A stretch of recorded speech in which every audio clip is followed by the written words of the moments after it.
Olá, seja muito bem-vindo, seja muito bem-vinda a mais um episódio do quadro Seu Direito do Agro aqui no canal Rocha Mazo no YouTube.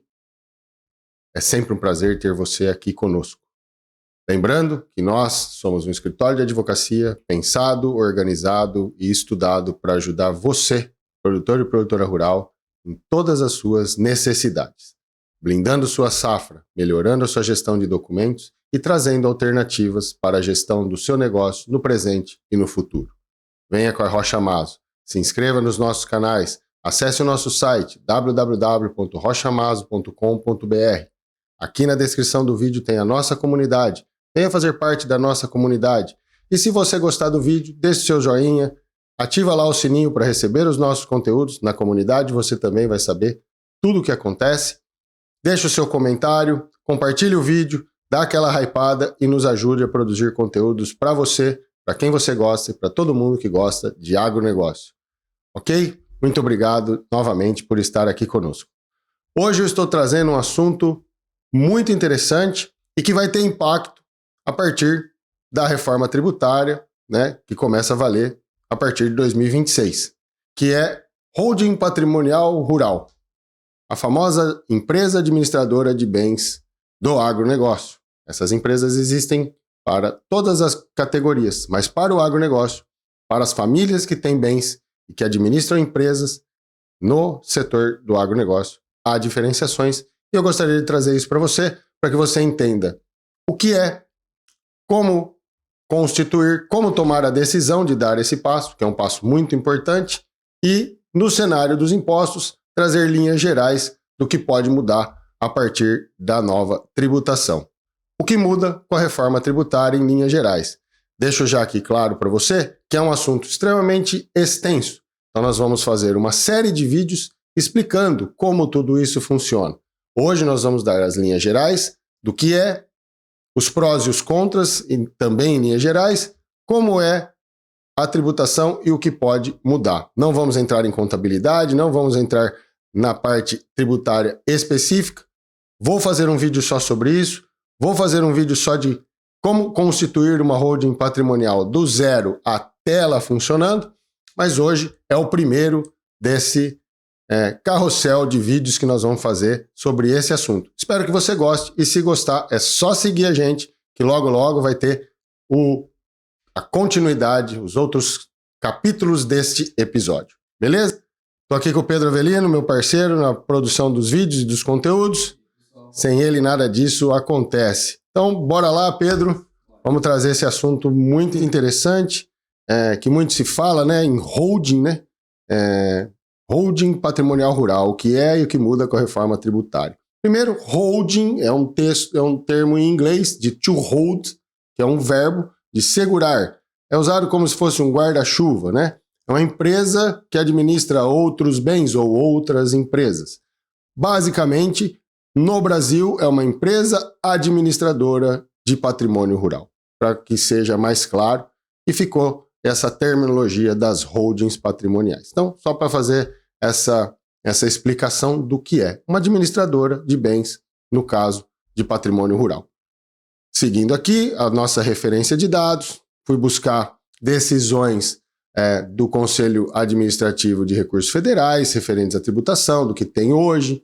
Fui buscar material de doutrinadores que falam de direito tributário, amigos meus advogados tributaristas do agronegócio, aulas na pós-graduação, que nós estamos no módulo de direito tributário, e algumas outras contextualizações, porque desde já, na parte de tributação, ainda tem muito a ser feito, o regulamento de como vai ser, alíquotas, as bases de cálculo, os produtos que terão isenção, imunidade, cesta básica, como vai ser quando o produtor ele produz e industrializa, quando ele vende, quando ele é cooperado, como não. Então tem muita coisa ainda que não tem resposta. Não, o Bruno não tem resposta, a Rocha Mazo não tem resposta, nenhum advogado vai ter resposta. Nós temos linhas gerais daquilo que vai acontecer. Então, com base nesta fundamentação, nesses artigos, decisões, nós preparamos esse conteúdo para você com todo carinho.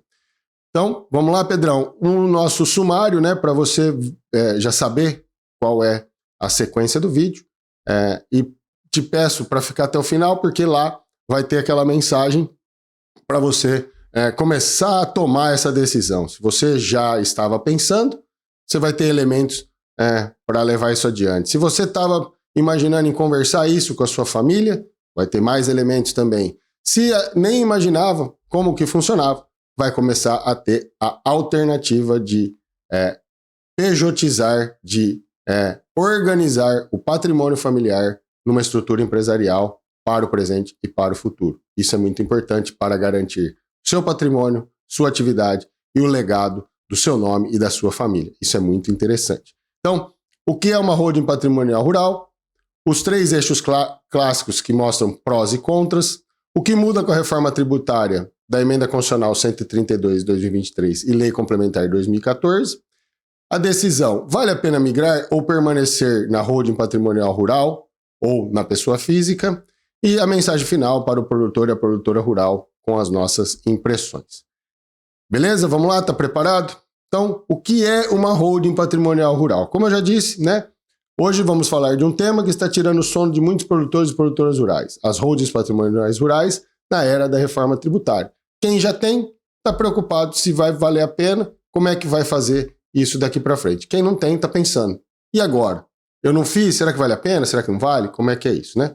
Então vamos entender para que elas servem, quais eram os objetivos, quais são, o que está mudando na tributação e que cuidados você precisa ter antes de montar, continuar ou mesmo desfazer essa estrutura.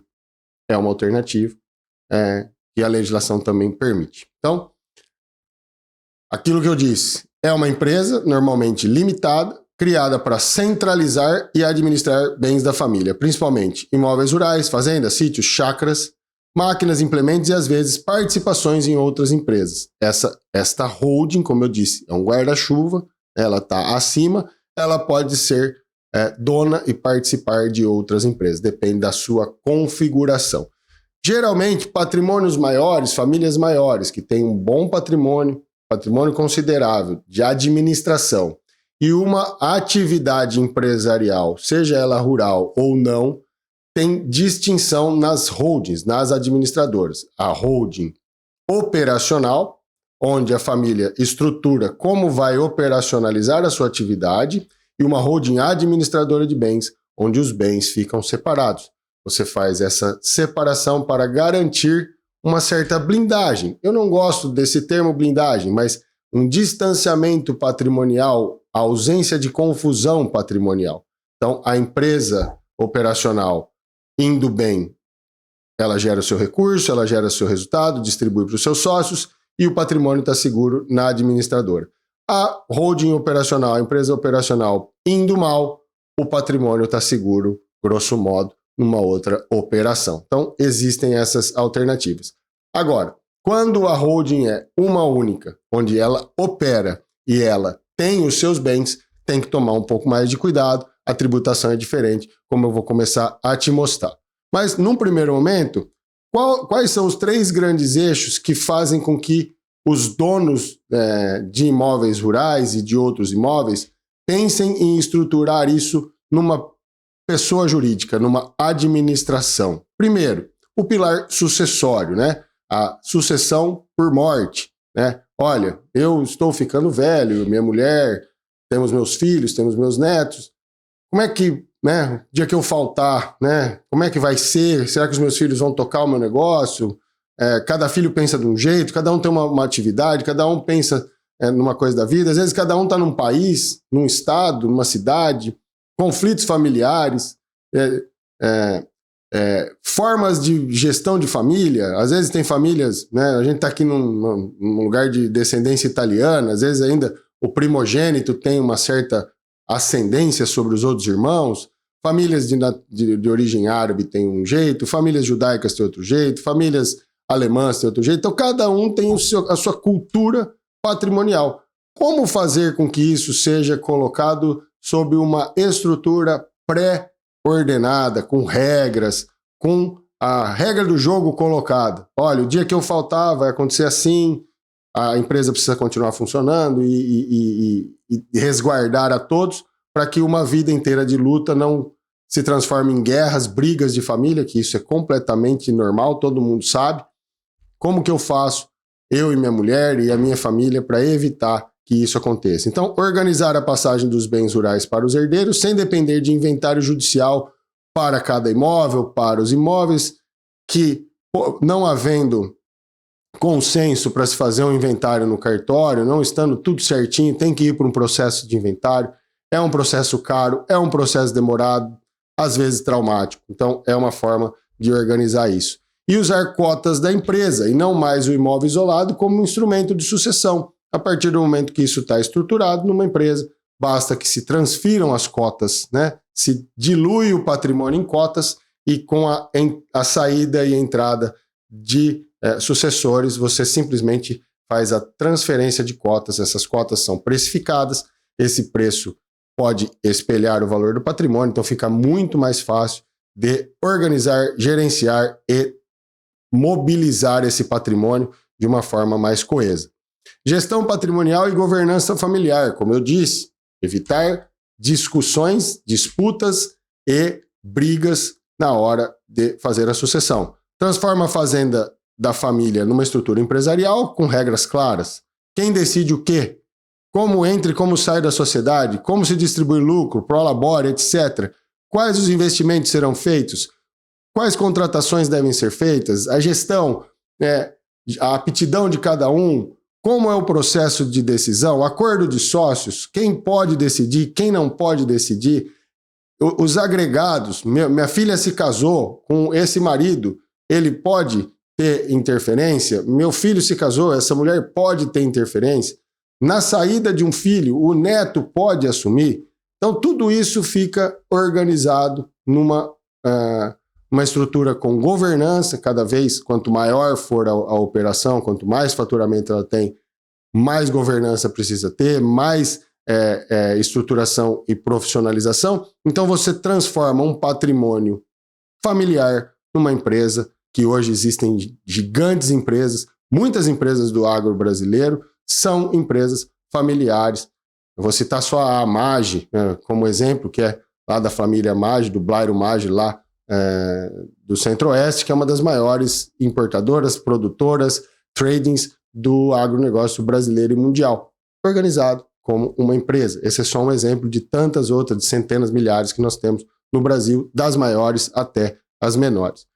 Planejamento tributário, buscar, em alguns casos, economia de tributos na exploração do patrimônio, aluguéis, arrendamentos, parcerias, venda de imóveis, gestão da própria atividade. É isso que a gente está tratando. Então, na prática, quem monta holding patrimonial rural está buscando 3 coisas: organizar a sucessão para evitar briga de inventário, criar uma governança, uma forma mais profissional de decidir tudo dentro da família, tentar otimizar a tributação da renda que esses imóveis geram, só que, com reforma, esse terceiro pilar precisa ser revisitado com muito cuidado.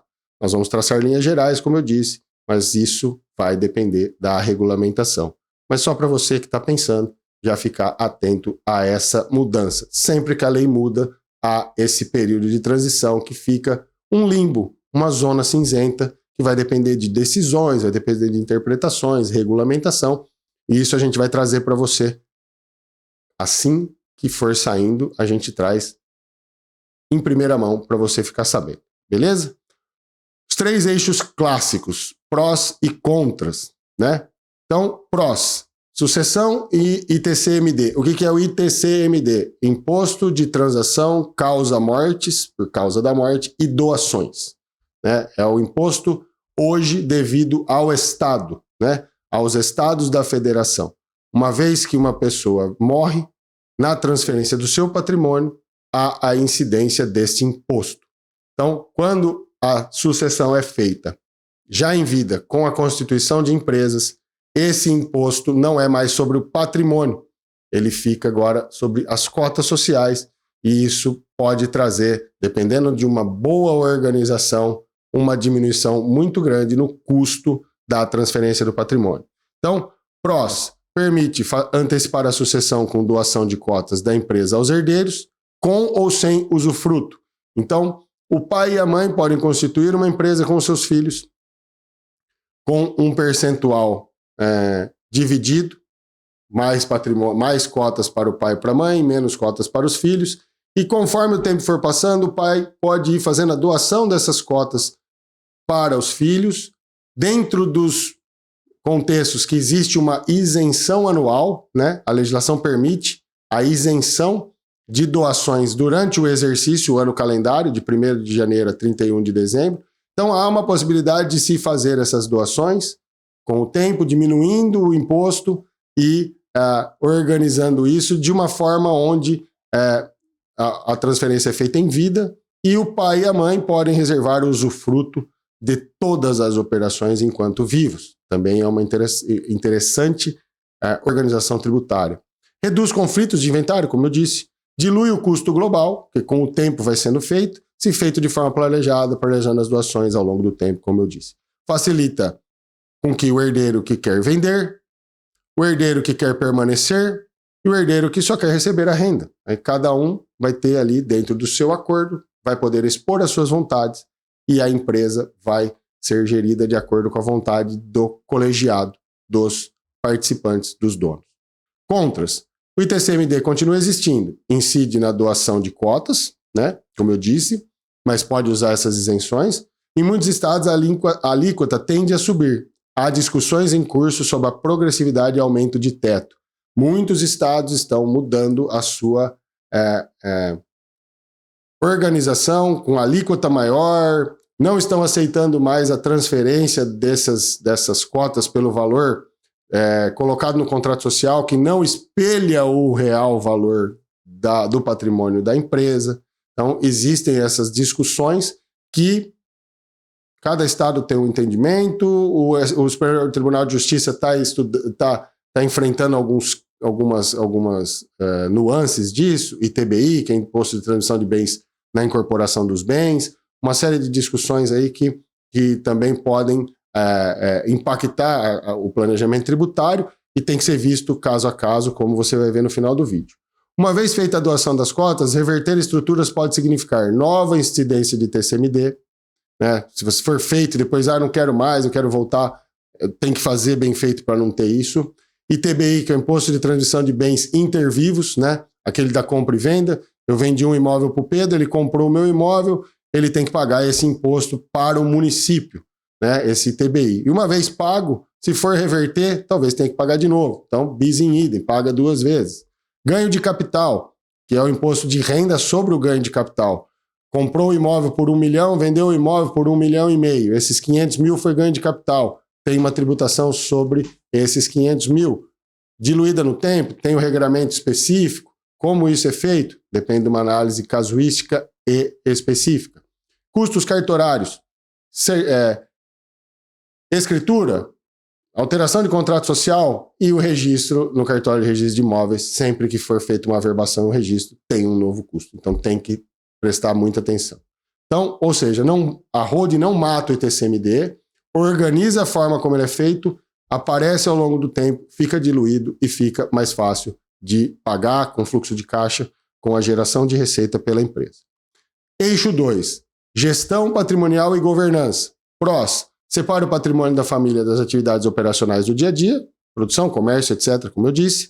Cria um CNPJ da família com regras claras de decisão, regras de entrada e saída de membros, possibilidade de profissionalizar a gestão, administrador profissional, conselho de família, conselho deliberativo, acordo de sócios, quem vota, quem não vota, enfim, dependendo do grau de governança, todas essas estruturas podem ser criadas. Existe um manual de compliance e governança do Instituto Brasileiro de Compliance e Governança, que é seguido pelas empresas. Então, há muito regramento que dá para tirar dessas estruturas organizacionais maiores e adaptar para qualquer tipo de estrutura organizacional, da maior até a menor. Facilita acesso a crédito, garantias, operações estruturadas, cédulas rurais, CDBs, CPEs, etc. Mas lembrando, a partir do momento que a empresa passa a ser dona do patrimônio, quem toma o recurso não é mais a pessoa física, é a pessoa jurídica. Então, na hora de endividar a pessoa jurídica, também tomar as mesmas cautelas da pessoa física, ainda que na pessoa jurídica exista a separação de responsabilidades, mas isso não vem ao caso, seria um vídeo só para falar sobre isso. Só essa cautela que não retira a responsabilidade alteram-se as responsabilidades e a forma de apuração e regramento do ponto de vista legal no Brasil. Contras, custo fixo. Toda empresa tem uma contabilidade mensal, obrigações acessórias, que é de apuração dos impostos, contribuições previdenciárias, toda a parte organizacional que uma empresa tem, e a gestão burocrática, que se ela não for muito bem pensada, ela pode se transformar num monstro difícil de governar, e aquilo que se queria evitar, que eram as discussões, as brigas de família, vão virar brigas empresariais, então precisa ser muito bem feito. Se for mal desenhada, pode virar uma camisa de força. Cláusulas ruins de saída, conflitos societários duros, herdeiros travados por maioria, minoria. Então, é aquela coisa, entrou e não tem como sair. Eu estou aqui, eu recebi um patrimônio dentro de uma empresa, eu quero sair, mas é tão difícil, colocaram tantas regras difíceis ali, que eu tenho patrimônio, mas não consigo sair. Ou então o meu sócio, que é meu irmão, meu primo, seja lá quem for que está comigo, quer sair, eu não consigo comprar dele, a parte mesmo que eu queira. Tem uma série de regras, então precisa ter um desenho muito bem feito, acompanhado por bons contabilistas e bons advogados que entendem disso. Custos tributários, a depender da situação do patrimônio dos titulares, como você vai ver. Então, precisa de um desenho, precisa de um estudo, caso a caso, não tem receita de bolo. Eixo 3, tributário, antes do cenário da reforma de consumo, né? Que é o IBS, Imposto de Bens e Serviços, e CBS, Contribuição sobre Bens e Serviços, que são os novos impostos que virão substituir os atuais ICMS, PIS, COFINS, ISS, conforme nós vamos tratar en passant aqui e num vídeo específico que nós vamos fazer sobre isso. Aqui é onde mais existe mito. Produtor rural, pessoa física. Tributação da atividade rural segue um regime próprio. Cálculo sobre o resultado, né? Receita bruta. O produtor rural pode optar em recolher os seus tributos sobre a receita bruta, que são as suas receitas menos as suas despesas, que carregar pode carregar inclusive prejuízos de outros exercícios, pode ali deduzir, tem umas regras ali da 8.023, né, da Lei 8.023, compensando esses prejuízos, e se aplica uma alíquota sobre essa receita. Ou, se ele tiver uma folha de pagamento, optar por recolher as contribuições previdenciárias pela folha de salários. Aí também vai precisar fazer conta. Se tem muita folha de pagamento, talvez não seja razoável. Se tiver poucos empregados, pode ser que basta ter um empregado e às vezes não ser um empregado fixo, um empregado avulso. Desde que exista uma folha de pagamento, pode o produtor rural, pessoa física, optar por pagar a contribuição sobre a folha de salários e não sobre a receita bruta. Também tem que fazer conta de cada realidade de cada produtor, mas tem. Vantagens: flexibilidade do uso do livro caixa e receita realizada no caixa. Então apenas o que entrou no livro caixa, deduzidas as despesas, não precisa ter uma contabilidade cheia, não precisa apurar muita coisa. Benefícios específicos da atividade rural, como eu acabei de dizer, que são aplicáveis. Aí são uma série de benefícios, aí tem um regramento enorme. Ontem foi uma aula de 3 horas, Pedro, só para falar desses benefícios de cada um, da contribuição para o INCRA, do Senar, do salário educação, tudo aquilo que impacta a vida do produtor está lá. Então a gente precisava de uma aula aqui só sobre isso e nós vamos fazer, não dá tempo de entrar nisso agora. É uma série longa e nós vamos destrinchar esse frango aqui para você até o final, até não sobrar só osso e cartilagem, beleza? Eixo 3, tributário, cenário antes da reforma no caso de arrendamento e parceria. Isso é muito importante. Muitas empresas, muito produtor é parceiro agrícola ou arrenda suas terras. E na pessoa jurídica, a mesma coisa. A jurisprudência e a doutrina tributária bate em um ponto. Não é a etiqueta do contrato que vai dizer a realidade econômica. Então eu já vi muito contrato de parceria que não tinha ali a divisão dos riscos, que o pagamento era feito mensal, que era feito em dinheiro via Pix na conta e era declarado como parceria. Basicamente isso é um arrendamento. Paga por mês, paga fixo, paga na conta, não tem risco, é arrendamento. Então não adianta escrever lá que é parceria e indexar lá a tonelada de cana quando é recebido em dinheiro. A Receita Federal pode autuar e vai descaracterizar o contrato. Então, a parceria rural, o proprietário partilha riscos e resultados, tem que ter partilha de risco e de resultado. Remuneração é um percentual da produção e não um pagamento mensal. Cada parceiro tributa sua parcela como atividade rural, usufruindo benefícios próprios. Dedução de despesas, compensação de prejuízo, etc. O contrato vai balizar e a contabilidade tem que espelhar a realidade econômica do contrato. Arrendamento rural, como eu disse, o proprietário recebe um valor fixo em dinheiro ou produto, mas sem risco. Se aconteça o que acontecer, o arrendatário vai ter que pagar um valor ou um tanto de produto. Isso é tributado em cima desse recebimento. Como eu disse, o Conselho Administrativo de Recursos Federais, o CARF e a doutrina tratam como atividade imobiliária a locação, ou seja, renda de aluguel e não receita rural. Então você vai ser tributado naquela tabela de 27,5%, 22,5%, 15%, a depender da sua configuração, do mix do patrimônio, mas geralmente se paga 27,5% do rendimento. Então precisa ficar atento a essa situação. Então, resultado tributário prático. Para a pessoa física, o arrendamento tende a ser tributário como aluguel, paga-se com carnê-leão ou retenção, né? O arrendatário paga já, se ele for um substituto tributário, ele tiver a obrigação de fazer a retenção, ele retém e paga o líquido, sem os benefícios da atividade rural. Arrendamento, a regra é 27,5%, como eu disse, tá? Holding patrimonial, pessoa jurídica. No mesmo cenário. Quando a holding só administra bens e ofere rendimentos de aluguéis e arrendamentos, em geral, ela opta pelo lucro presumido. A base presumida é de 32% sobre a receita para o imposto de renda de pessoa jurídica e a contribuição social sobre o lucro líquido nas atividades de locação de serviços. E sobre essa base de 32% incidem o imposto de renda a 15%, mais um percentual de adicional, que vai depender do valor e da configuração do patrimônio, e a contribuição social sobre o lucro líquido. E sobre a receita bruta incide PIS e COFINS cumulativos em torno de 3,65%. Grosso modo, isso daqui geralmente pode atingir 34% de tributação, a depender da configuração. Então, precisa ver, de fato, aquilo que é a característica e as outras atividades para ver se vale a pena. Então, não existe resposta padrão. Em certos cenários, a holding pode ser mais onerosa que a tributação da pessoa física.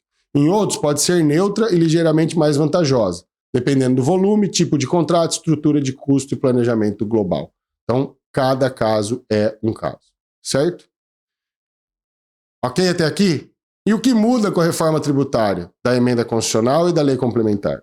Né? A emenda constitucional redesenha a tributação do consumo, criando um IVA, Imposto de Valor Agregado, dual. Dual por quê? É o IBS e o CBS. O IBS é o Imposto sobre Bens e Serviços compartilhado por estados e municípios. Então, o estado e o município vão ter um imposto único, que é o Imposto de Bens e Serviços. Não tem mais a divisão do que é do estado, que é do município. Vai ter um comitê gestor, essa receita vai entrar, vai ser dividido, a parte que vai para o estado, a parte para o município vai para o município. Então, você já imagina como no Brasil isso tende a dar problema. Ontem, no final da aula, nós ficamos uma meia hora falando sobre isso. Como isso vai ser feito? Quanta discussão vai ter que ser travada? Cada um vai querer a sua. Cada ente vai querer o seu. E como isso vai ficar? Veremos. E a contribuição sobre bens e serviços, que é de competência da União, que vai entrar no lugar do PIS, COFINS e outras rubricas agregadas aí. A lei complementar de 2024, 2014, é a primeira grande regulamentação que institui o IBS, o CBS e o imposto seletivo e define a estrutura básica do comitê gestor. Só que essa reforma, ela é tão ampla que não dava para fazer de uma hora para outra. Então foi-se colocado um cronograma em linhas gerais, ou seja, para o produtor e para a holding, o jogo começa a mudar em 2026, mas o efeito cheio vem nos anos seguintes. Então 2026 será a fase de teste com alíquotas simbólicas, 0,9% de CBS e 0,1% de IBS, destacadas na nota, sem recolhimento. Por quê?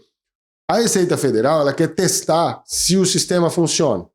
Então, desde que o produtor, desde que as empresas, desde quem esteja, seja sujeito passivo, seja contribuinte desse imposto, ele cumpra a sua obrigação acessória de declarar, destacar e informar, não precisa recolher em 2026. É para ver se o sistema está funcionando. A partir de 2027, a CBS entra efetivamente substituindo o PIS e COFINS. Então, para quem paga PIS e COFINS, 2027 não vai ter mais, vai ser a CBS. De 29 a 32, vai ser a transição gradual de ICMS e ISS para o IBS. E em 2033, o sistema estará implementado.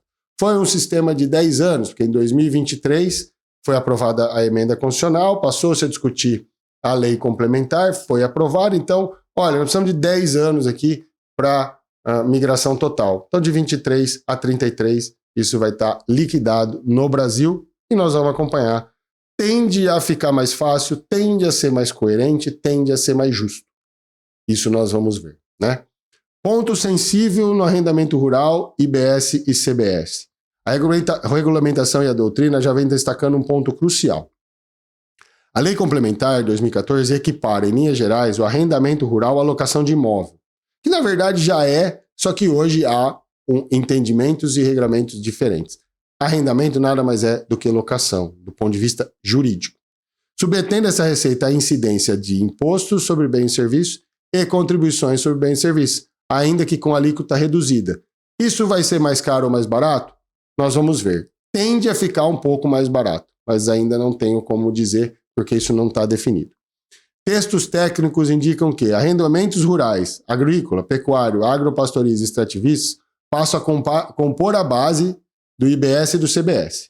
Mesmo com a previsão de alíquota reduzida, redução de 70% da alíquota, a carga sobre arrendamentos pode chegar a algo como 8%, em cenário de plena implementação, dependendo da alíquota final definida. Então, nós temos um cenário de 27,5%, nós podemos ter um cenário de 8%, mas sobre qual base de cálculo e com qual incidência?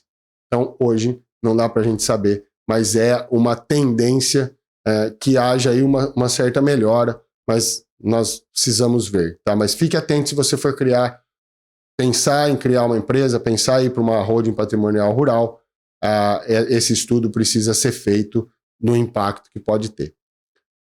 Para holdings rurais que vivem de arrendar terras, isso significa, hoje, imposto de renda, pessoa jurídica, contribuição social sobre lucro líquido ou imposto rural pessoa física, mais PIS e COFINS. Pós-reforma, imposto de renda, mais IBS, mais CBS, substituindo PIS, COFINS, ICMS e ISS, mas com IVA cheio sobre essas receitas. Essa transição é que nós vamos ver qual vai ser a base de cálculo, a alíquota e, de fato, o recolhimento. Artigos específicos sobre arrendamento rural e reforma destacam que custos aumentam, exige planejamento contratual. Então, assim, pode ser que o custo aumente, mas a tributação não. Então, vai precisar de um planejamento contratual. E reforçam o produtor proprietário a repensar se continua via holding ou se volta a operar como pessoa física, ou outra PJ operacional, separando as atividades. Também vai precisar de estudo de caso a caso, como eu venho dizendo desde o início. Para quem produz, né, produção e comercialização com IBS e CBS na cadeia agro, quem tem na mesma operação a administração dos bens, o recebimento de arrendamento de numerários referentes a esses bens e mais a produção. A venda de bens agropecuários também entra no novo sistema.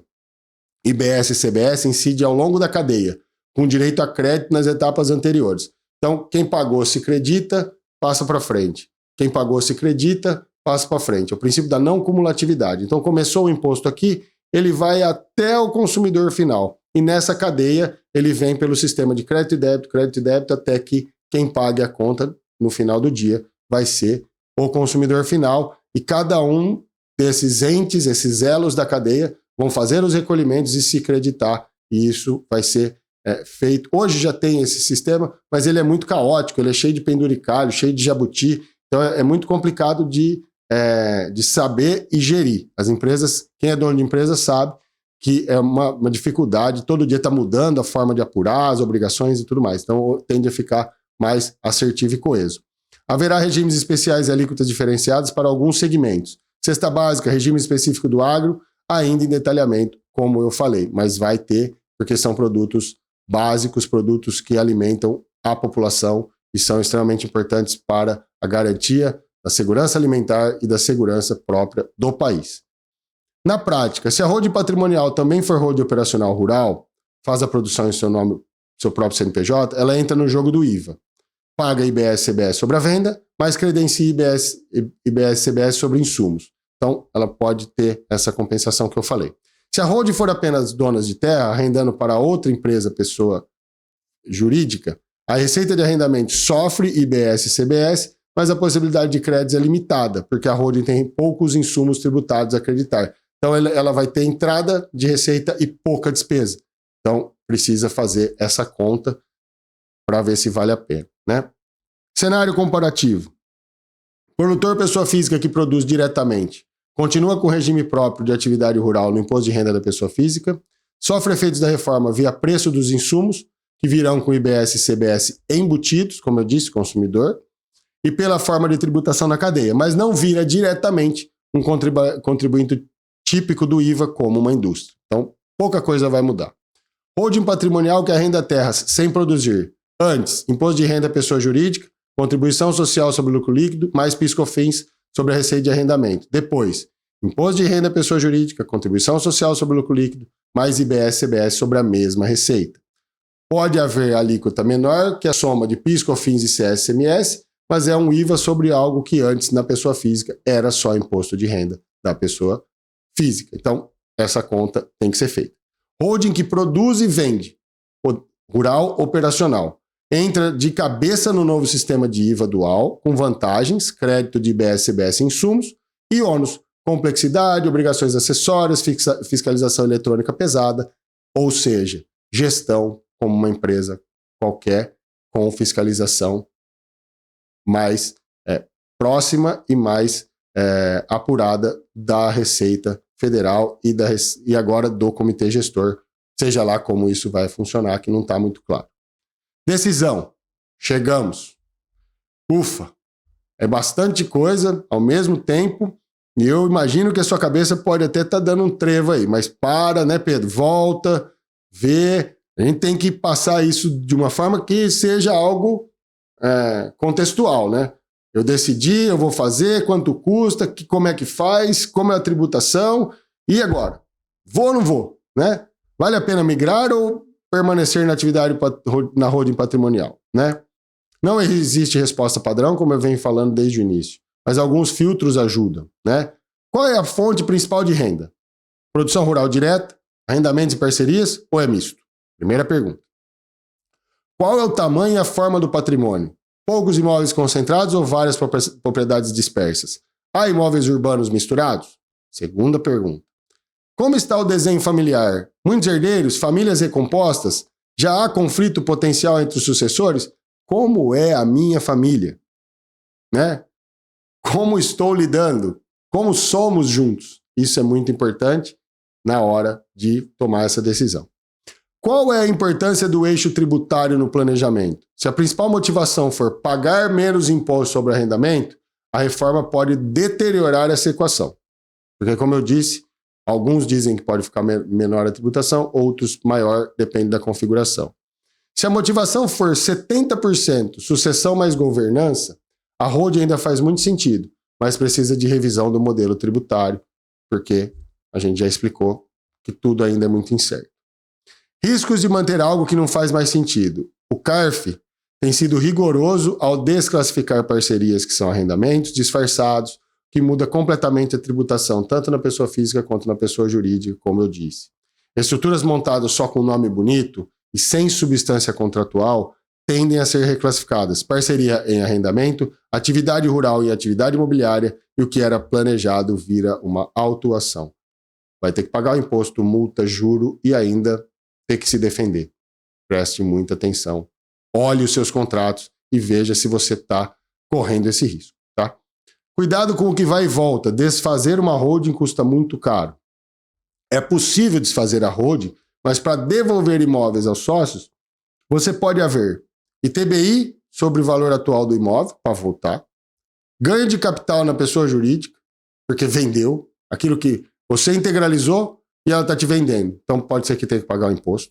Possíveis efeitos em ITCMD se vinculados a reorganizações sucessórias, como eu expliquei lá na frente. Custos com cartórios, contabilidade, advogado e tempo. Tudo isso. O que foi feito para desfazer, lógico que vai pagar 2 vezes, às vezes, a mesma coisa. Em muitas situações, desfazer a estrutura é mais caro do que revisá-la, redirecionar sua função, por exemplo, mantê-la como caixa patrimonial para sucessão, mas ajustar a tributação de arrendamentos e fazer os ajustes que a legislação permite. Certo? Essa é a questão. E qual é a mensagem para você, produtor e produtora rural, e para você que atua com agronegócio e que gosta e que pensa nisso, né? Holding patrimonial rural não é uma vilã nem uma salvadora. É uma ferramenta jurídica e empresarial que pode ser excelente em sucessão e governança, precisa ser muito bem estruturada sob o aspecto tributário, principalmente com a chegada do IBS e da CBS. A reforma tributária muda o jogo da renda dos arrendamentos e de algumas formas de exploração do patrimônio rural. Arrendamentos passam a integrar, serão equiparados à locação, e isso vai exigir revisão de contratos, escolher entre pessoa física e pessoa jurídica e os desenhos da holding que você quer montar, que você está pensando em montar, e naquela que você já tem para reordenação enquanto é tempo. Não há receita de bolo, como eu já disse. Cada caso depende do tamanho e composição do patrimônio, da proporção entre produção própria, arrendamento e parceria, a configuração das receitas, né? Como que isso tá, como que é a entrada de dinheiro, a saída, né? O fluxo da empresa, como ela funciona. Isso precisa ser muito bem observado. Da configuração familiar, como eu já tratei, e do apetite de risco de fiscalização eletrônica, né? A sonegação, a não declaração, a ocultação, ou então a transformação de um tipo de receita em outra. Depende muito, tem gente que é mais afeto ao risco, tem gente que gosta de andar mais em cima da linha, depende muito de pessoa para pessoa. Então, antes de migrar de pessoa física para pessoa jurídica, ou o contrário, é preciso estudo fino. Simulações de carga tributária antes e depois da reforma têm que ser feitas. Leitura de contratos de arrendamento e parceria sobre a ótica do CARF. O que eu tenho aqui e o que é decidido. Será que o meu contrato está bem feito? Será que ele não é... Eu já vi muitas coisas, Pedro, de usina. Aí eu vou pegar, o cliente chega e fala assim, você analisa os meus contratos aqui que eu tenho com a usina? Mas o que o senhor tem? Não, eu tenho arrendamento com a usina. Aí ele me traz um contrato de fornecimento da cana, um contrato de parceria e um contrato de arrendamento. Mas qual deles é? Ele falou, não, eles me deram os 3. Então, às vezes a usina vai lá e declara de um jeito, o produtor vai lá e declara de outro, mas na verdade todo mês ele recebe o dinheirinho dele lá, e no final ainda, no mês, no fechamento do Consecana lá, tem aquela retenção de 10%. É claro que é um arrendamento. Mas aí ele vai, leva para o contador o contrato de parceria. Passou 1 ano, passou 2 anos, passou 3 anos, 4 anos. No 5º ano chega lá uma notificação da Receita Federal. Olha, o senhor precisa mandar aqui os seus contratos que nós vamos analisar. Se da parceria virar um arrendamento, a pancada é grande. E se a Receita desclassifica, o CARF desclassifica, na justiça, muito provavelmente você não vai conseguir provar. Até porque a realidade do contrato vai mostrar outra coisa. Então, cuidado com isso. Não vai só em conversa de contador, porque eles vendem isso como a solução milagrosa. E eu já vi muito produtor aí tomar multas, depois de muito tempo chegar lá, doutor, tô aqui com uma multa de R$500 mil, mas o que é isso aqui? Eu declarei como parceria e era arrendamento. E aí, senta e chora, vai lá, parcela e paga por 5 anos, 10 anos e espera um refis e tenta melhorar a sua condição, porque não vai resolver.